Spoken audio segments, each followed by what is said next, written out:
The best people means people that will compliment you and your skills. And by compliment, I don't mean they'll come up and say, hello Mike, I think you're really great. What I mean by compliment is that their skills will underpin your weaknesses and together you'll be better. I'm Mike Harris and I help businesses to successfully grow their profit and turnover. In the last year alone, I have helped over 20 companies at least double in size. And I work with a mixture of firms for small, medium and large businesses, including startups and multinationals. Today, I'm going to give you 3 advice on how you too can achieve these outstanding results. With all my experience in running companies, I'm going to reveal my top 10 tips for business leaders.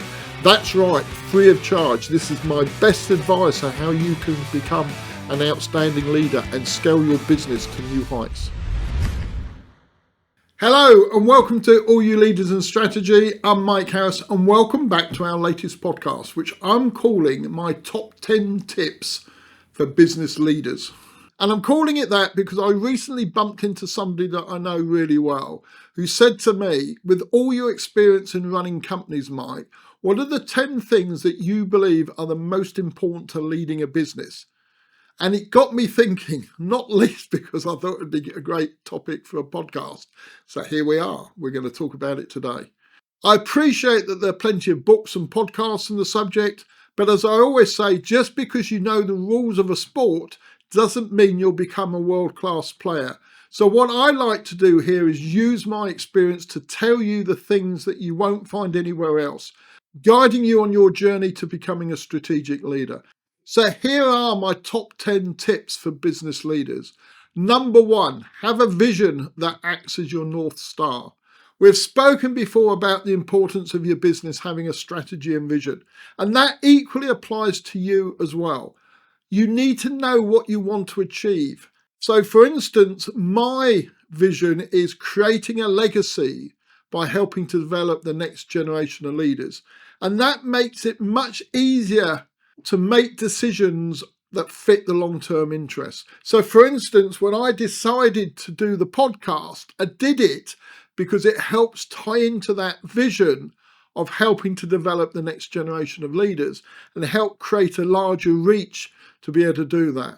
So have a vision which helps guide you on your journey, and inevitably it will make the decisions easier for you. So why is it important? Well, as I say, it helps frame your destination by setting goals, objectives, establishing benchmarks, having decisions fit those long-term interests. Also helps you be consistent and most importantly keeps you on target for the journey that you're on. So number 2 is remain true to your core values. Now, I'm not talking here about your organisation values. I'm talking about your own personal ones, the ones that are important to you, the reasons you do what you do. So you might be all about making a profit, or you might be focused on customer service, or it might be important to you to be making friends at work or to help develop and guide other people. So why is it important for you to remain true to your core values? Well, basically, when things go wrong, and inevitably they will, you won't up thinking, I knew I shouldn't have done things like that. If only I'd done it my way. You're staying true to your core values means you will do things your way. 3, get the best people possible. And by best, I mean what you need now. The best to deliver what's ahead of you with the right technical skills, whether that's HR, finance, commercial, engineering, etc.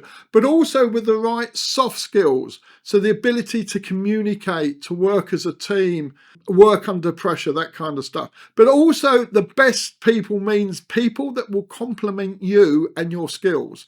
And by compliment, I don't mean they'll come up and say, hello, Mike, I think you're really great. What I mean by compliment is that their skills will underpin your weaknesses and together you'll be better. So when I say possible, what I mean by that is don't keep looking for the perfect answer. It might not be there or it might not be available to you. You may be limited by choice. I've found in the past when I work in large organisations and I'm putting a team together, I'm offered up staff to me and I have to pick the best of those people. They may not be the best overall, but they're the best that I have available to me. And ultimately, you can only work with those who are available. And then it's part of your job to turn the people that you've got and make them the best possible. So why is this important? Well, if you get the best people possible, you'll trust them. And equally important, if they know that they're the best at what they do, they'll look at the other people in the team and they'll say, well, if I'm the best at what I do, they must be the best at what they do. And therefore, it's much easier for them to trust each other as well. But the most important reason for getting the best people possible is that ultimately the sum will become greater than the individual parts. So number 4, and it links to the previous one, is get the right structure. Critical to the success of any organisation is to have a robust, strong structure. But inevitably, the question is, do you pick the structure first and appoint the team to fit the structure, or do you get the best people possible and then look at forming the right structure around them? And the truth is, there is no right or wrong answer to that. Now, for me, I normally start with getting the best people. I feel that I've got the most opportunities to success if I've got the best people I possibly can. And then I will build the structure around them. I will look at what they're good at and put a structure accordingly. As an example of that, if I've got an operational guy who's very focused and really good at customer service and getting on with the clients, then the structure will reflect that. However, if I've got an operational guy who's very inward looking and is making sure that the delivery is first class and that the performance of the people in the business is first class, I may have to look in the structure of complementing that with somebody who's much more outgoing and much more customer focused. So as I say, you can quite often build a structure that will be different depending on who you put in place with the team that you're recruiting. And also remember that the structure that is right for today may not be right for tomorrow. So that might be literally in a few days' time, but more likely in a month's time or 6 months' time or a year's time or whatever. So it's important as the business grows, the structure can grow with it.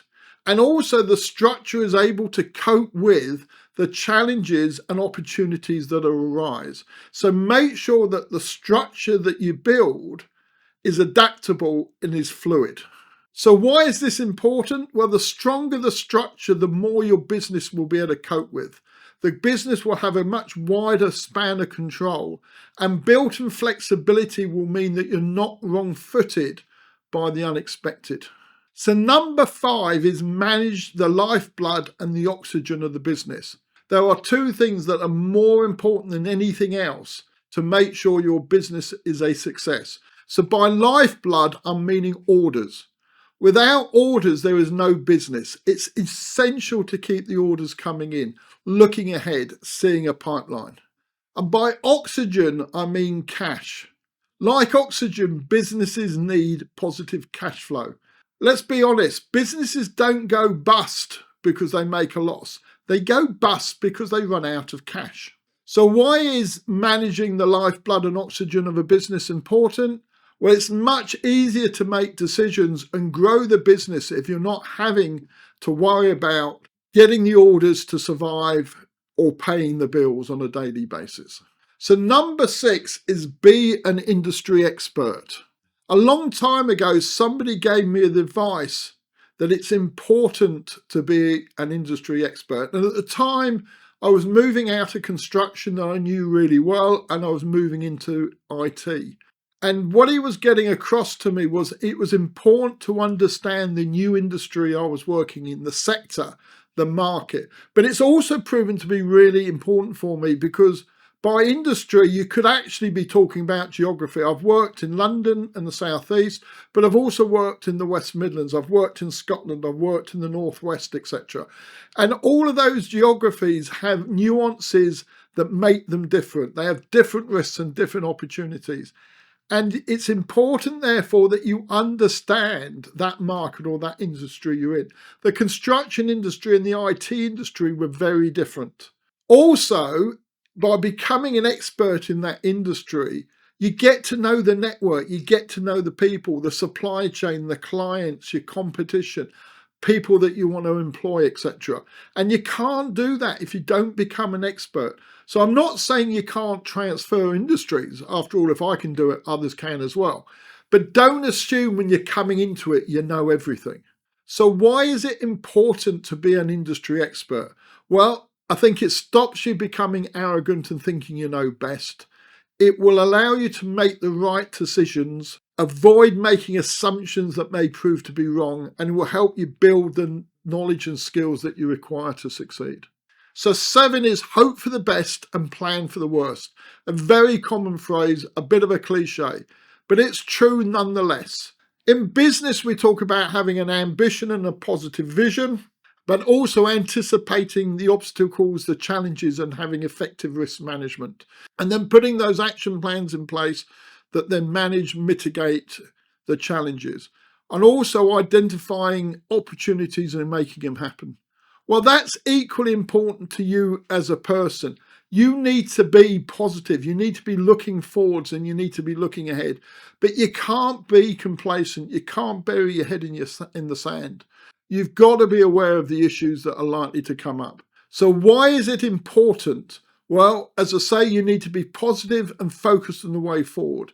But you mustn't ignore those inevitable problems. Key to success of any business is identifying those issues early and managing them out. 8, know your strengths and weaknesses. So we talk about carrying out a SWOT analysis in the business. In fact, we did a podcast recently talking about SWOT analysis. It's certainly worth going off and having a look at that. But if it's important to the business, what about yourself? What about the strengths and weaknesses of your team? Because if you know your strengths, you can play to them. And if you know your weaknesses, you can address them, maybe through training, development, or the team you build around you. By knowing your team's strengths and weaknesses, you can make sure you employ people who complement each other. So why is knowing your strengths and weaknesses important? If you know your strengths and weaknesses, you can build the team that plays to your strengths and one that complements your weaknesses. 9, know who the good guys are. Ultimately, there are going to be those people who are in your corner and those who aren't. And I'm not being paranoid here. I'm not saying there's people who are out there to get you, although there might be. What I'm saying is there are those people out there who will willingly support and help you, and there's others that won't. And therefore, it's important to know who those people are that will willingly help and support you, because you will need it at some point. These are what I call the good guys. So identify them. Who are they? They may be people in your team. They may be your boss. They may be your client. They may be members of your supply chain. They may be peers of yours. It's even possible they're your competition. And then once you identify who they are, make it a reciprocal arrangement so you become one of their good guys as well. You form an alliance with them. You help them when they need it. So why is this important? Why is it important to know who the good guys are? Well, as I say, inevitably there will be problems. You will need someone to lean on at some point, and you're going to need somebody to go to for help and support. And likewise, so will they. So forming this network where you can help each other is really important. And then lastly, and probably most importantly, enjoy it. Enjoy what you're doing. Enjoy leading a business. It's really important. We spend a lot of time at work. We spend a lot of time doing this. If we were being honest with ourselves, too much time. So why would you do it if you don't enjoy it? For me, I loved running businesses. I loved being a leader of teams. I love doing what I do today. I really enjoy it. But if I didn't, what was the point of doing it? Why spend the amount of time that I do? So ultimately, make sure that you enjoy leading a business, and it's important because it's the best way to avoid getting stressed and getting down. So there you have it. Hopefully that all makes sense. So in summary, here are my top 10 tips for all you business leaders. 1, have a vision that acts as your North Star so that decisions fit the long-term interests. 2, remain true to your core values. It will mean you never regret the decisions you make. 3, get the best people possible. That way the sum will always be greater than the parts. 4, Get the right structure, one that is flexible for the future. 5, manage the lifeblood and oxygen of the business, the orders, the cash.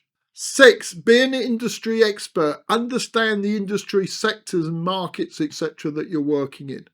7, hope for the best, plan for the worst. Stay positive and remain one step ahead of the challenges that you will face.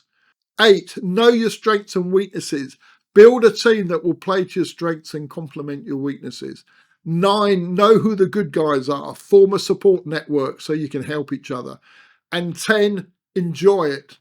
Because otherwise, to be honest, what's the point of doing it? So today's homework, and as you know, I like to set some homework, is which of this advice is new to you and which can you use to improve your leadership? Now, my suggestion would be to pick just 2 and implement them right away and see what difference it makes to you, your business, and how you go about things. I'd be really interested to know how you get on with it. So as always, you can comment below if you're watching this on YouTube, or you can message me on LinkedIn or send me an email, etc. Don't forget to like and subscribe. Click on that bell icon for updates. And if you can, share with colleagues who may be eager to develop leadership skills. And a quick reminder of where to find us. You can watch us on the Leaders and Strategy YouTube channel, listen to us on Spotify, Apple Podcast, Amazon Music, Podbean, Podchaser. You can now view us also on Spotify, and you can watch the shorts that we're now uploading onto our sister channel, How to Grow Your Business. So hopefully you've enjoyed it today and you come back and join me for the next episode, which either will be an interview with a special guest or will be another masterclass episode like today's. I'll see you then. Thanks.